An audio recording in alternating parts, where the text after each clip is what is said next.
ನೋಡಿ, ಆಸ್ತಿಯ ವಿಚಾರಕ್ಕೆ ಎರಡೂ ಕುಟುಂಬಗಳ ಮಧ್ಯೆ ಮಾರಾಮಾರಿ ಆಗಿದೆ. ಎಲ್ಲಿ ಗೊತ್ತಾ? ಆನೇಕಲ್ಲಲ್ಲಿ. ಆನೇಕಲ್ನ ಮುತ್ತಗಟ್ಟಿ ರಸ್ತೆಯಲ್ಲಿರುವಂಥ ಆಸ್ತಿಗಾಗಿ ಗಲಾಟೆ ಮಾಡ್ಕೊಂಡ್ಬಿಟ್ಟಿದ್ದಾರೆ ಎರಡೂ ಕುಟುಂಬದವರು. ಅವರೇನು ಬೇರೆ ಬೇರೆಯವರಲ್ಲ ಅಥವಾ ಇನ್ನೊಂದೇನೋ ಬೇರೆ ವಿಚಾರಕ್ಕಲ್ಲ. ಎಲ್ಲವೂ ಕೂಡ ಈ ರೀತಿಯ ಗಲಾಟೆ ಆಗೋದು ಕುಟುಂಬಸ್ಥರ ನಡುವೆ ಬರೀ ಆಸ್ತಿ ವಿಚಾರಕ್ಕೇನೆ. ಭರತ್ ಹಾಗೂ ಪ್ರಸಾದ್ ಇವರಿಬ್ಬರ ಕುಟುಂಬಗಳ ಮಧ್ಯೆ ಹೊಡೆದಾಟ ಆಗಿದೆ. ನಿನ್ನೆ ಸರ್ಕಾರಿ ಆಸ್ಪತ್ರೆಯ ಬಳಿ ಪ್ರಸಾದ್ ಕುಟುಂಬದ ಮೇಲೆ ದಾಳಿ ಆಗಿರುತ್ತೆ.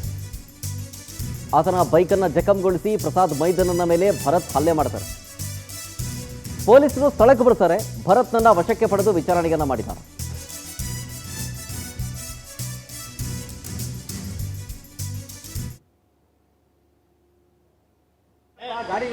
ನಾನು ಗಾಡಿ ಹೊಡ್ತಿಲ್ಲ ಸರ್.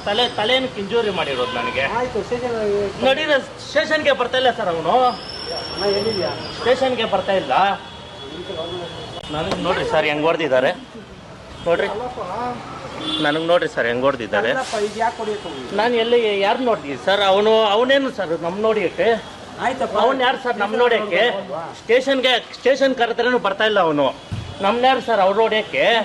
ಏನು ಅವ್ರೇನು ಇವರು ಇದ ಇಲ್ಲೇನಾಯ್ತು ಈಗ? ಇದು ನಾನು ನೋಡಿ ಸರ್ ಓಪನ್ ಆದಂಗೆ ಹೊಡಿತಾನೆ. ನಾನು ಗಾಡಿ ಹೊಡ್ತಿಲ್ಲ ಸರ್. ತಲೆಯನ್ನು ಇಂಜೂರಿ ಮಾಡಿರೋದು ನನಗೆ.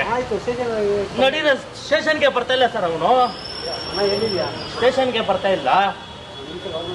ನನಗೆ ನೋಡ್ರಿ ಸರ್ ಹೆಂಗ್ ಹೊಡೆದಿದ್ದಾರೆ. ನೋಡ್ರಿ ನನಗೆ ನೋಡ್ರಿ ಸರ್ ಹೆಂಗ್ ಹೊಡೆದಿದ್ದಾರೆ. ನಾನು ಎಲ್ಲಿ ಯಾರು ನೋಡ್ತೀವಿ ಸರ್? ಅವನೇನು ಸರ್ ನಮ್ ನೋಡಿಯಕ್ಕೆ? ಅವನ್ ಯಾರು ಸರ್ ನಮ್ ನೋಡ್ಯಕ್ಕೆ? ಸ್ಟೇಷನ್ ಕರೆದ್ರೇನು ಬರ್ತಾ ಇಲ್ಲ ಅವನು.